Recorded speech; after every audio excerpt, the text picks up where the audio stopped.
terjaga, hanya tidak akan bisa terregistrasi di mata kuliah B-nya. Seperti itu. Kemudian yang ketiga, yang paling penting adalah untuk menghitung jumlah tagihan. Menghitung jumlah tagihan SKS yang dimaksud ini ya, katakan untuk kalian terdata aktif di perkuliahan setiap semesternya, itu kalian akan melakukan pembayaran BP3 dan SKS. Seperti itu. Jadi dari hasil pengisian KRSS kalian, ini akan terhitung jumlah SKS nominalnya yang akan kalian ambil di semester depan. Jadi untuk menentukan jumlah pembayarannya juga kalian harus bayar berapa nih untuk di semester depan.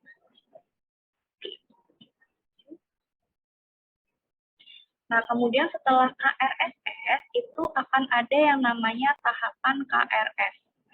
Jadi KRS ini adalah final registrasinya.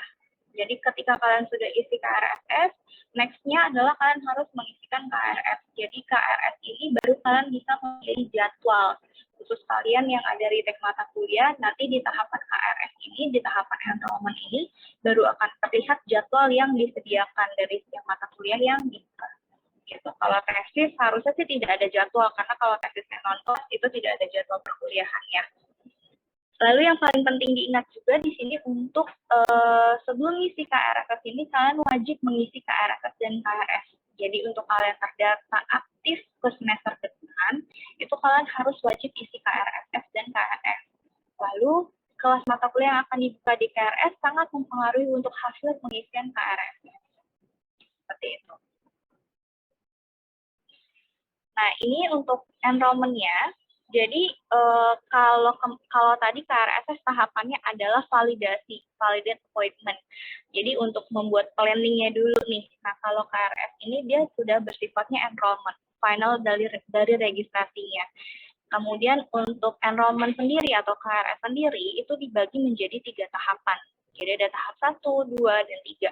Dari setiap tahapannya masing-masing memiliki kriteria sendiri ya teman-teman. Jadi ini mohon diperhatikan tahapannya supaya kalian nanti tidak ada miss ketika registrasinya. Nah, untuk KRS tahap 1 nanti kita akan berjalan mulai tanggal 2 Desember sampai dengan 6 Januari 2022.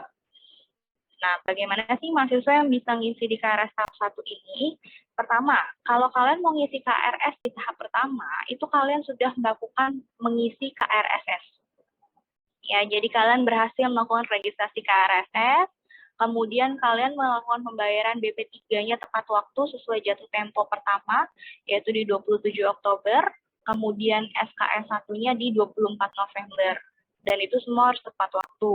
Nah, setelah itu semuanya lunas, berhasil terdebet, baru nanti pada saat jadwal registrasi KRS di tahap 1 ini, kalian sudah bisa melakukan registrasinya. Kemudian untuk tahap kedua kita akan mulai di 15 Desember sampai 6 Januari 2022. Nah, untuk kriteria yang tahap kedua ini yang seperti apa? Pertama sama poinnya, dari poin pertama. Jadi, kalian mengisi KRSS, tapi bedanya adalah di bagian pembayarannya. Kalau misalkan kalian isi KRSS, lalu kalian tidak mengikuti jatuh tempo yang tanggal 27 Oktober atau 24 November, jadi kan biasanya kita auto debit ada ini ya, ada susulannya, kebijakan selanjutnya. Nah, misalkan kalian ikutnya di kebijakan kedua nih. Nah, itu kalian ngikutin nanti pengisian KRSS di tahap kedua. Kemudian untuk tahap ketiga, ini adalah tahap paling terakhir. Jadi kalau sampai lewat tahap ketiga, ya udah berarti sudah registrasinya sudah selesai. Untuk tahap ketiga nanti kita akan mulai di tanggal 18 Januari sampai dengan 11 Februari 2022. Nah, untuk kriteria mahasiswa yang mengisi di KRS tahap ketiga, itu kurang lebih poinnya sama seperti poin 1 dan 2. Kalian isi KRSS, tapi pembayarannya mengikuti kebijakan susulan yang selanjutnya nih. Gitu. Misalkan di sebelum 18 Januari ada auto debit lagi, nah itu kalian baru bisa isinya di tahap ketiga, teman-teman. Seperti itu. Terus tahap ketiga ini juga hanya bisa dilakukan bagi mahasiswa yang tidak isi KRSS. Jadi kalau misalnya kalian nggak isi KRSS di awal, kalian tetap bisa melakukan registrasi KRS, tapi tidak bisa di tahap 1 ataupun 2. Melainkan kalian akan mengisikan di KRS tahap ketiga, di tahap terakhir.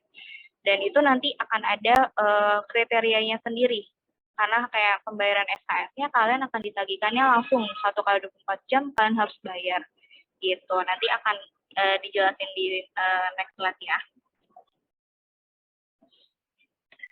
Nah, sebelum isi KRS atau KRS nanti, coba deh kalian cek dulu, kalian ini masih punya nggak mata kuliah yang statusnya failed. Karena biasanya gini, ada beberapa mata kuliah yang misalkan dia minimum passing grade-nya C, tapi kalian dapatnya D. Nah, itu biasanya suka nggak sadar. Atau misalkan passing grade minimumnya B, tapi kalian sebenarnya dapatnya B-min. Nah, itu sebenarnya kan failed. Nah, jangan sampai nanti ketika kalian akan wisuda, akan ada status kelayakan wisuda, ternyata kalian nggak layak-layak wisuda karena ternyata kamu nggak sadar nih punya mata kuliah yang statusnya masih failed. Nah, coba deh dari sekarang pastikan di BINUS Maya kamu itu ada di menu learning, kurikulum, lalu kalian pilih course distribution. Nah, di course distribution ini adalah distribusi mata kuliah kamu nih dari semester 1 sampai dengan terakhir. Nah, di situ nanti ada passing grade mata kuliahnya, kemudian ada grade yang kamu dapat berapa, statusnya pass atau fail, seperti itu. Jadi kalau ada yang statusnya fail, berarti itu sudah sangat wajib untuk diulang ya. Kemudian untuk informasi syarat mata kuliah internship atau skripsi bisa dilihat juga di kurikulum tersebut. Gitu. Tapi kayaknya sih kalau international relation tidak ada prasyarat untuk skripsi ya. Oke, sekarang kita masuk ke tahap untuk proses registrasi KRSS dan KRS semester genap. Nah, ini teman-teman nanti boleh dapat di scan QR code-nya. Ini adalah panduan. Jadi untuk registrasi KRSS dan KRS, kalian bisa mengisikannya nanti ada 2 jalur. Bisa lewat BINUS Mobile dan juga bisa lewat BCS. Nah, ini untuk panduan BINUS Mobile-nya boleh silakan di-scan. Ada QR code-nya sama kodenya. Gitu. Tapi nggak perlu khawatir, nanti ini akan materinya akan ada di BINUS Maya juga kok ya. Jadi kita lanjut dulu ya. Oke, nah ini nanti untuk registrasi lewat BCS. Seperti biasa, kalau misalkan yang kalian sebelumnya pernah registrasi semester pendek, atau kemarin di semester 6 juga sudah pernah registrasi KRS untuk retake mata kuliah. Nah, ini registrasinya dari BCS. Jadi nanti websitenya adalah bcs.binus.ac.id. Kalian tinggal masukin untuk user ID-nya, ini pakai NIM kalian masing-masing. Lalu untuk passwordnya, ini masih password yang default ya, jadi masih yang B kecil, tanda seru, N-nya kapital, U-nya kecil, dollar, kemudian diikuti dengan tanggal lahir kalian, tanggal, bulan, tahunnya 4 digit. Mungkin nanti setelah briefing boleh dicoba dulu ya untuk cek BCS-nya, karena biasanya suka bermasalah nih kalau misalkan kalian belum pernah membuka, entah passwordnya nanti nggak bisa, entah jadinya invalid gitu. Jadi antisipasi dari sekarang. Jangan sampai nanti udah terakhir mau masanya registrasi, kalian baru buka terus masa registrasinya sudah berakhir gitu. Jadi boleh dicek dari sekarang ya teman-teman. Oke, sebelum kalian isi KRSS, ini kita akan membicarakan step by step-nya ya, tahap-tahapannya seperti apa. Nah, sebelum kalian isi KRSS nanti, kalian harus melakukan enrollment confirmation. Enrollment confirmation ini gunanya adalah untuk memberikan konfirmasi kalian nih, kalian akan lanjut nggak ke semester berikutnya. Seperti itu. Nah, ini nanti kalian bisa ke menu di BCS itu ada di menu main menu, kemudian kalian pilih self-service, lalu pilih academic planning, kemudian pilih enrollment Shopee Chat. Gitu. Nah, tampilannya seperti ini. Nah, nanti di bagian termnya ini, kalian pilih yang termnya 2021 event semester. Kemudian jangan lupa, karena nanti defaultnya kliknya ini, titiknya ini akan ada di not selected. Jadi hati-hati. Ketika sudah masuk di sini, pilih term, diklik lagi yang yes, I want to enroll ya. Karena akan defaultnya nanti not selected. Jadi sekali lagi tolong hati-hati, diperhatikan sebelum kalian klik save, kalian pilih yes, I want to enroll dulu. Nah, setelah klik yes, I want to enroll, baru nanti kalian bisa klik save. Gitu. Nah, nanti kalau sudah save, berarti artinya kalian sudah melakukan enrollment confirmation ya. Lalu setelah masuk ke pengisian KRSS di tanggal 13 sampai 28 Oktober, oke, ini jangan sampai lupa ya. Pokoknya sebelum kalian isi KRSS, karena gini, kalau kalian mau ngisi KRSS tapi kalian tidak lakukan enrollment confirmation, nah nanti kalian tidak akan bisa lanjut untuk isi enrollment-nya seperti apa. Gitu. Jadi step pertama adalah melakukan enrollment confirmation-nya. Kemudian nanti untuk step kedua, itu kalian pilih page shopping chart. Nah, nanti sebelumnya gini, bentuknya nanti di sini akan ada 4 tab pilihan. Untuk enrollment confirmation, kalian pilih yang tab enrollment confirmation. Kemudian nanti untuk isi KRSS-nya, kalian baru ke tab yang plan di sini. Nah, nanti menunya sih sama, tapi pilih tabnya yang plan. Nah, nanti di sini akan ada pilihan 2 periode. Yang kalian pilih adalah 2021 di semester, baru kalian klik masuk. Nah, nanti setelah kalian continue, ini akan masuk ke page-nya seperti ini tampilannya, teman-teman. Nah, di sini nanti untuk bisa memilih mata kuliahnya, kalian bisa klik ke bagian My Requirements. My Requirements kalian klik, kemudian kalian klik Search. Setelah My Requirement-nya diklik, kemudian Search, nanti tampilannya akan muncul seperti ini. Next halaman berikutnya adalah untuk melakukan pengisian mata kuliahnya. Jadi, mata kuliah yang bisa diisikan adalah yang statusnya available dan tulisannya ini berwarnanya biru. Jadi ada underline warnanya biru. Nah, itu yang bisa dipilih atau diklik. Gitu. Oke, kurang lebih seperti ini ya. Ini kalau mata kuliah yang available, statusnya akan seperti ini. Jadi kalau di sini nanti statusnya not available, itu berarti tidak dibuka mata kuliahnya atau tidak ditawarkan. Nah, nanti setelah kalian pilih mata kuliah tersebut, akan masuk ke tampilan seperti ini. Nah, ini nanti tinggal di next aja. Nah, ini nanti kalian tinggal klik select. Terus tinggal pilih, karena ini KRSS, jadi tidak akan ada pilihan kelas ya, teman-teman. Jadi di situ nanti akan ada, biasanya akan dihadapkan dengan 2 pilihan kelompok. Nah, itu kalian bisa bebas pilih random mana aja gitu, karena tidak mempengaruhi jadwal juga nantinya. Karena ini masih di KRSS gitu. Nanti tinggal di-select aja. Nah, kalau sudah di-select nanti, ini sih khusus mata kuliah ya contohnya.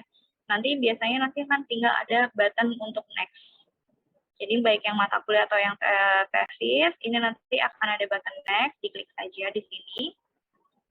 Nah, setelah diklik next, itu nanti akan masuk ke dalam shopping chart-nya, mata kuliah yang kalian pilih. Gitu. Nah, misalkan sudah di shopping chart-nya, kalian rasa sudah cukup mata kuliah itu saja, misalkan kalian cuma ambil tesis aja nih di semester besok. Nah, tesisnya sudah di next, terus masuk ke dalam shopping chart-nya. Setelah itu jangan lupa kalian klik button yang validate. Gitu. Jadi kalau kalian tidak klik validate ini, registrasinya tidak akan berhasil ya teman-teman. Jadi final dari proses enrollment KRSS adalah di shopping chart kalian klik tombol validate. Gitu. Kalau nanti di KRS namanya enrollment finishing enrollment. Gitu. Nah, ini untuk pengisian KRSS-nya dulu ya teman-teman ya. Jadi jangan lupa ketika mata kuliah yang kalian sudah pilih masuk ke dalam shopping cart-nya, kalian klik button yang validate. Gitu. Nah, kemudian ini untuk pengisian KRS. Jadi kurang lebih step-nya sama untuk pengisian KRS-nya. Kalian, tapi tidak perlu enrollment confirmation lagi ya teman-teman ya. Jadi untuk mengisi KRS, kalian sudah bisa langsung masuk ke tab yang plan untuk ke shopping cart-nya. Tetapi untuk melakukan registrasinya, mata kuliah yang ada di shopping cart ini kan sebelumnya mata kuliah yang kalian registrasikan di KRSS. Nah, ketika masuk masa pengisian KRS, ini kalian delete dulu teman-teman. Kalian delete, kemudian nanti kamu ulangin langkahnya dari awal lagi. Ke My Requirements lagi. Step-nya sama ya, jadi ke My Requirements, setelah delete My Requirements, kemudian kalian klik Search, pilih lagi mata kuliahnya. Kemudian ketika sudah lanjut di next, select next dan lain-lainnya masuk ke shopping cart mata kuliah tersebut, kalian tinggal klik yang button enroll. Ini untuk pengisian KRS. Jadi jangan ketukar ya. Untuk KRSS, datanya hanya akan ada validate saja. Tapi kalau untuk pengisian KRS, di sini adalah datanya enroll. Nah, ini enroll kalian klik. Kemudian nanti sudah sampai, kalian akan mendapatkan konfirmasi kelas yang kalian ambil, benar nggak nih kelasnya, kalian cek lagi. Kemudian kalian tinggal klik aja finish enrolling. Gitu. Sampai klik finish enrolling ya. Jadi bukan hanya sampai di bagian shopping cart aja klik enroll, itu bukan berarti itu prosesnya selesai, tapi masih ada proses lagi, yaitu sampai dengan finish enrolling. Nah, kalau sudah diklik finish enrolling, nanti tampilannya akan seperti ini teman-teman. Akan ada checklistnya nih, hijau atau checklist hijau atau ada silang. Kalau silang tuh biasanya kalian error, registrasinya tidak berhasil. Gitu. Tapi kalau registrasinya berhasil, kalian make sure lagi di sini adalah checklistnya hijau ya teman-teman. Gitu. Nah, ini karena untuk mata kuliah, jadi bisa ceknya di My Class Schedule-nya di sini. Tapi kalau misalkan kalian cuma tesis, harusnya sih tidak akan ada schedule ya, kecuali kalau ada tesis kelas untuk jurusan kalian. Nah, kemudian pastikan ketika kamu melakukan finish enrolling, shopping chart ini hasilnya sudah kosong, teman-teman. Jadi kalau di sini sudah kosong shopping chart-nya, berarti registrasi kalian sudah berhasil. Gitu. Cuman kalau nanti kalian sudah merasa finish enrolling terus di sininya masih ada list mata kuliahnya, nah berarti itu registrasinya ada error atau tidak berhasil. Nah, untuk pastiin lagi, kalian misalkan registrasi KRSS saya berhasil nggak ya? KRS saya berhasil nggak ya? Nah, kamu bisa ke menu ini nih. Ada menunya di self-service, kemudian academic planning, lalu tinggal pilih yang view KRS/KRSS result. Gitu. Ya. Nah, di menu ini nanti harusnya akan ada dua tabel. Pada saat masa pengisian KRSS, tabelnya hanya akan ada tabel yang KRSS ini aja. Nah, pastikan di sini warnanya adalah checklistnya hijau semua. Ya, jadi di checklist bukan silang ya teman-teman ya. Jadi kalau KRSS kalian berhasil, dari menu ini sudah terlihat checklistnya hijau semua. Artinya registrasi kalian berhasil untuk KRSS-nya. Gitu. Lalu, nanti ketika sudah masuk KRS, kalau registrasi KRS kalian berhasil, di sini pun juga sama. Statusnya enroll, kemudian checklistnya hijau. Kalau tadi KRSS-nya statusnya adalah succeed. Gitu ya. Jadi perlu diingat ya, beda ya KRSS dan KRS. Gitu. Oke, sampai di sini mudah-mudahan cukup jelas ya teman-teman semuanya ya. Supaya nanti kita lanjut dulu ke yang step berikutnya, terus nanti kita akan ada sesi tanya jawabnya juga. Nah, sekarang untuk drop enrollment. Jadi kalau misalkan kalian ada yang mau melakukan pembatalan mata kuliah, itu namanya kalian melakukan proses drop enrollment. Misalnya kalian nggak jadi tesis nih semester depan, tapi sudah terlanjur registrasi KRS. Nah, kalian mau drop, bisa prosesnya adalah drop enrollment. Jadi untuk drop enrollment sendiri, nanti kalian tinggal ke menu self-service, pilihnya menu enrollment. Lalu pilih drop classes. Nanti kalian tinggal cari aja kelas mata kuliah apa yang akan kalian drop. Seperti itu. Kemudian kalau sudah di checklist kelas mata kuliahnya, silakan kalian klik button yang drop selected classes. Terus jangan lupa untuk finish dropping. Kalau sudah berhasil, nanti akan ada keterangannya seperti ini. Gitu. Tapi kalau tesis sih harusnya jarang untuk di drop ya, kecuali kalian mungkin ada kebijakan lain nggak jadi tesis, atau biasanya sih yang sering di drop adalah mata kuliah. Misalkan yang mau tesis sambil mau retake mata kuliah, misalkan punya mata kuliah yang nilainya D dari nilai minimumnya D, terus nggak jadi deh, nggak jadi diambil. Nah, kalian bisa silakan melakukan proses drop tersebut. Nah, atau ada satu lagi namanya swap enrollment. Jadi untuk mengganti mata kuliah yang diambil dengan mata kuliah lain.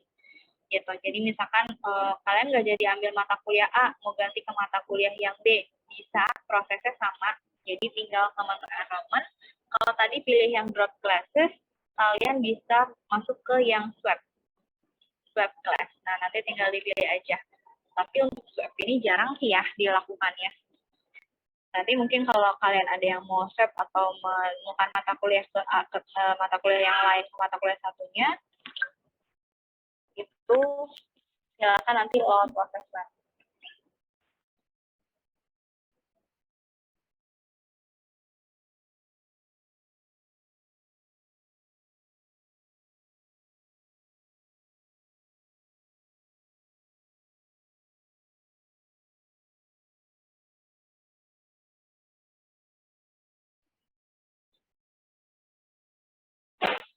Oke, nah ini nanti kalau udah di-set tampilannya seperti ini ya. Jadi kelihatan mata kuliah yang kalian replace itu seperti apa. Dan jangan lupa ya, balik lagi ke finish swapping-nya. Gitu. Tapi untuk swab ini jarang sih biasanya dilakukan sama mahasiswa. Oke. Nah, ini coba nanti ketika kalian menemukan status X atau error unable to add classes, biasanya akan terjadi ketika jadwal yang kalian pilih bentrok dengan jadwal lainnya. Gitu. Kemudian ada kelas yang kalian pilih tapi tidak sesuai dengan program kalian. Misalkan kalian kan global class nih, tapi kan mau retake mata kuliah A, nah itu dibukanya sebenarnya untuk kelasnya reguler. Nah, kalian registrasi. Nah, itu kan nggak bisa. Seharusnya untuk global gabung di kelas reguler itu seharusnya tidak bisa dilakukan. Gitu. Kemudian tidak memenuhi prasyarat mata kuliah. Jadi bisa jadi ketika kalian mau ambil tesis, masih ada prasyaratnya yang harus dilulusin dulu sebelum kalian ambil tesis. Nah, itu registrasinya tidak akan berhasil. Kemudian misalkan tidak memenuhi syarat IPK. Karena untuk tesis itu kan minimal IPK kalian harus 2,00. Tapi saya percaya sih kalian pasti di atas 3 semua ya untuk jurusan International Relation ini. Gitu. Kemudian tidak memenuhi syarat total SKS untuk mengambil mata kuliah skripsi. Karena gini, ketika kalian akan mengambil skripsi, akumulasi SKS kumulatif kalian adalah harus 146. Jadi, dari sekarang harusnya SKS kamu adalah 124. Kalian kan jalan enrollment ya, di semester 7 ini ya. Kalau kalian jalan enrollment, berarti, enrichment maksudnya. Enrichment kedua itu kan 16 SKS. Jadi kalau kalian punya SKS kumulatif 124, kalian tambah dengan 16 SKS enrichment kalian, itu kan totalnya adalah 140. Nah, tesis itu 6 SKS. Jadi harusnya totalnya adalah 146. Kalau sudah seperti itu, seharusnya registrasinya bisa dilakukan. Tapi kalau nanti jumlah SKS kurang, maka nanti akan tidak berhasil registrasinya dan akan ada notis. Gitu. Kemudian bisa jadi melebihi jumlah SKS mata kuliah yang diambil. Jadi harusnya maksimum SKS itu adalah 23, tapi kalian registrasi sama tesis misalkan jadinya 24 atau 25, nah itu registrasinya pasti tidak akan berhasil. Oke, ini untuk pemesanan kelompok skripsi kita lewatin aja ya, karena untuk jurusan International Relation ini tidak ada registrasi kelompok skripsi. Jadi hanya jurusan ini saja. Accounting Information System, Business Information Technology, kemudian Business Management, Computer Science, Information System, IBM, dan Manajemen aja yang ada skripsi kelompok. Ini kita lewatin aja materinya.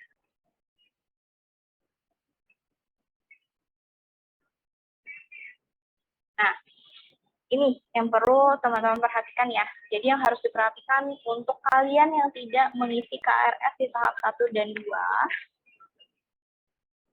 nah, bagi kalian yang tidak melakukan pengisian, bagi mahasiswa yang melakukan pengisian KRS tahap ketiga kita mulai di 18 Januari sampai 11 Februari.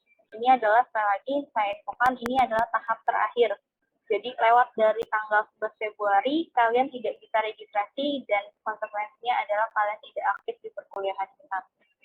Seperti itu. Jadi untuk KRS tahap 3, nanti kalian ketentuannya, tadi kan bagi mahasiswa yang isi KRS tahap ketiga itu salah satunya adalah yang tidak isi KRS. Jadi kalau kalian dalam minggu ini sampai 28 Oktober nanti tidak isi KRS, maka kalian kan nggak bisa nih isi di tahap 1 dan 2. Nah, kalian hanya bisa menunggu sampai dengan tahap ketiga dimulai. ketentuannya adalah kalian harus melakukan pembayaran di hari yang sama sesuai dengan jumlah tagihan. Jadi kalian registrasinya di hari Selasa, nah hari itu juga kalian harus langsung pembayaran dan SKS-nya full. Beda dengan yang isi KRSS. Kalau yang kalian isi KRSS, nanti SKS-nya akan ditagihkannya seperti biasa. Ada 2 kali pembayaran SKS, SKS 1 dan SKS kedua. Seperti itu. Jadi nggak enaknya ngisi yang nggak ngisi KRSS tuh seperti ini. Kalian harus bayar SKS-nya full di hari yang sama juga dalam waktu 1x24 jam. Karena kalau tidak, mata kuliahnya akan terdrop secara otomatis. Gitu. Nah, untuk jumlah tagihannya bisa di menu self-service, kemudian campus finance, lalu pilih account inquiry, pilih summary. Nah, nanti akan di situ ada pembayaran variable tuition fee untuk event semester 2021. Kemudian kalau pembayaran tidak dilakukan, seperti yang tadi saya infokan, mata kuliah kalian akan dibatalkan atau akan terdrop secara otomatis sistem. Karena tidak ada pembayaran yang dilakukan dalam waktu 1x24 jam tadi. Gitu. Kemudian mahasiswa dapat melakukan pengisian kembali, jadi ngulang lagi nih, kalau sampai ke drop, kalian ngulang lagi pengisiannya step-stepnya dari awal. Gitu. Nah, untuk yang ke arah tahap 3 ini, kalian bayarnya pun juga tidak di auto debit ya untuk SKS-nya, tapi akan manual transfer. Nah, di sini sudah ada cara untuk cara pembayaran manualnya.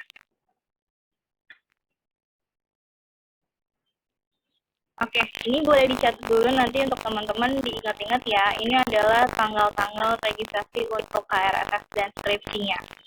Jadi kita sudah jalan sosialisasi dari tanggal 30 September sampai dengan hari ini. Kemudian nanti registrasi KRSS-nya bisa melakukan lewat Binus Mobile ataupun bcsx.binus.ac.id ya, sampai dengan 28 Oktober. Nah, bisa dilihat di sini nanti untuk jurusan International Relation, kalian bisa mulai, harusnya sih sudah bisa mulai ya. Nah, makanya nanti setelah briefing ini, coba deh kalian cek lagi. Jadi kalian sudah bisa dari tanggal hari ini harusnya sudah bisa mulai registrasi. Makanya dicek ya nanti BCS-nya berhasil untuk login atau tidak. Karena takutnya kalau kalian ngisinya di tanggal 28 atau di tanggal 27-nya, terus ada error, kalian lapor ke kami, itu takutnya nggak keburu. Ya, karena kan harus antri juga untuk lapor ke SSC-nya. Jadi untuk antisipasi hal-hal yang tidak diinginkan, dari sekarang kalian sudah coba buka BCS-nya.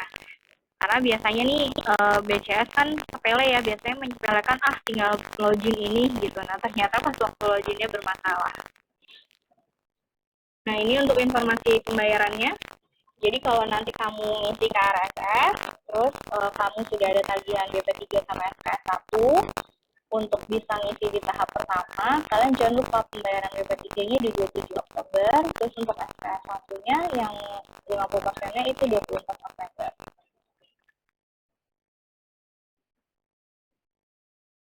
Nah, ini untuk kalian yang registrasi mata kuliah atau skripsi ya, khusus kalian yang kalian semester depan itu ambil skripsi, kalian jadi nanti ketika skripsinya sudah selesai, kalian akan ada waktu untuk mengumpulkan soft-paper. Nah, itu kalian wajib mengumpulkan soft-paper tersebut sesuai dengan batas akhir yang sudah ditentukan di kalender registrasi. Jadi alangkah baiknya sebenarnya kalian kumpul itu paling tidak H-3, kalau bisa H-7 malah sebelum deadline.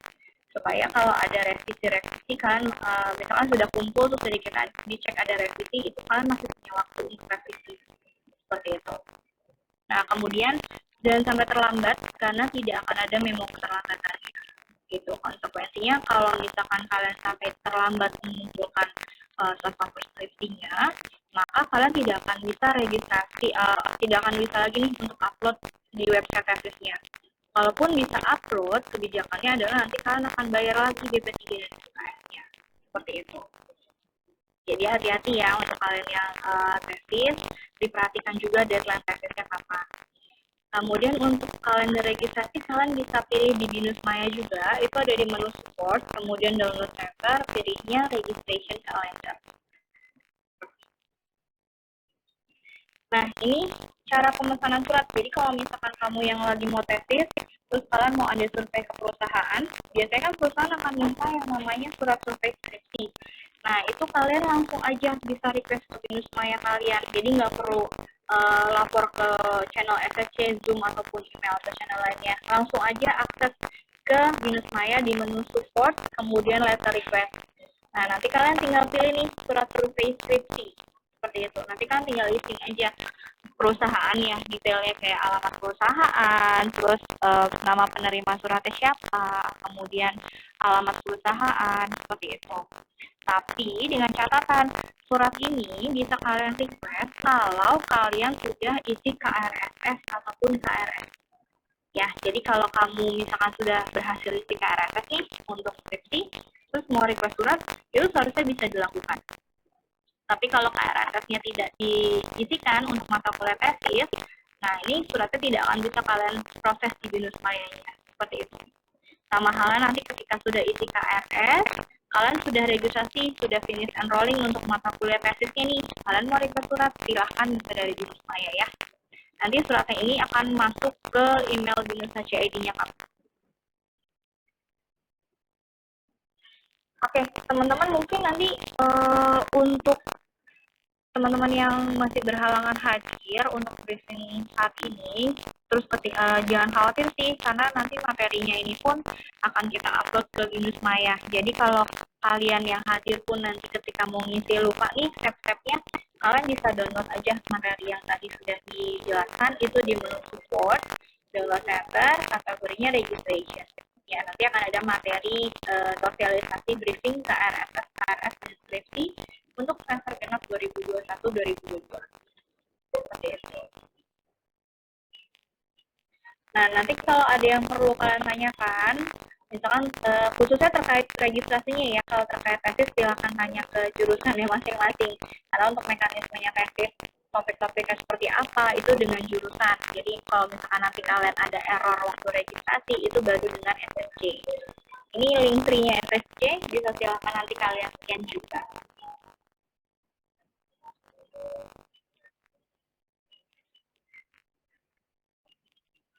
Nah, ini untuk email Outlook ya. Jadi, kita mau reminder kalian, tolong kalian aktifkan email Outlook kalian di Binus mobile, dimanapun ya pokoknya. Karena gini, informasi perkuliahan apapun itu update-nya akan masuk ke email Binus HCID kalian. Jadi, selain ke message Binus Maya, karena memang biasanya di message juga akan ada diinformasikan. Tapi kan kalau ke message Binus terkadang kalian agak ribet ya untuk aksesnya, kalian harus login Binus Maya dan lain-lainnya. Nah, untuk mempermudah, kalian kan tinggal install aja nih aplikasi Outlook-nya di handphone kalian. Jadi nanti kalau ada informasi perkuliahan apapun, terus kita butuh informasi, kita akan memberikan informasi yang penting, nah masuknya di sini. Ya, jadi dibiasakan untuk menggunakan email Binus HCID kalian. Seperti itu, jangan, karena kita akan jarang untuk menghubungi email pribadi kalian selama kalian perkuliahan. Jadi update semuanya di email Binus. Gitu. Termasuk nanti terkait sidang. Sidang pun juga nanti informasinya akan ada dari email Binus ini. Ya, jadi dari sekarang diaktifin. Jangan sampai nanti begitu baru mau sidang kalian baru aktifin emailnya. Seperti itu. Karena nanti email ini pun kalian juga akan gunakan untuk registrasi Zoom ketika kalian akan sidang. Ya, selama kita sidangnya berjalan online. Nah, kemudian ini untuk live chat-nya Binus ya. Jadi kalian bisa lewat sini juga. Jadi nanti akan ada kodenya, kalian akan dijawab sama kodenya dulu, atau kalian mau lewat channel-channel SSC lainnya juga boleh, seperti Zoom, feedback, live chat, kemudian ada email, boleh, silakan. Oke, untuk registrasi untuk